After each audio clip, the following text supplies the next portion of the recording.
Doctor Radhika madam గారు మన ఆత్మీయ సోదరి సామానురాలు మదనపల్లి గవర్నమెంట్ హాస్పిటల్లో సైకియాట్రిస్ట్గా పనిచేస్తూ పేద ప్రజలకు నిస్వార్థమైన సేవలను అందజేశారు.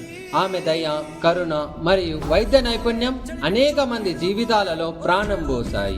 ఇప్పుడు రాధికా మేడం గారిని మదనపల్లి ప్రభుత్వ ఆసుపత్రిలో ఆర్ఎంఓ రెసిడెంట్ మెడికల్ ఆఫీసర్గా నియమించారు. ఈ పదోన్నతి ఆమెకు మరింత బాధ్యతలను అందిస్తుంది. అదే సమయంలో ఆమె సేవలను మరింత విస్తృతం చేసే అవకాశాన్ని కల్పిస్తుంది.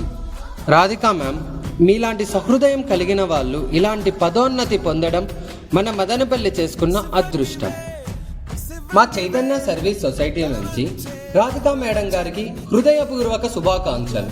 మేడం, మీరు భవిష్యత్తులో అనేక మంది ప్రాణాలను కాపాడాలని, మీ సేవలు నిరంతరం కొనసాగించాలని మేము మనస్ఫూర్తిగా కోరుకుంటున్నాము.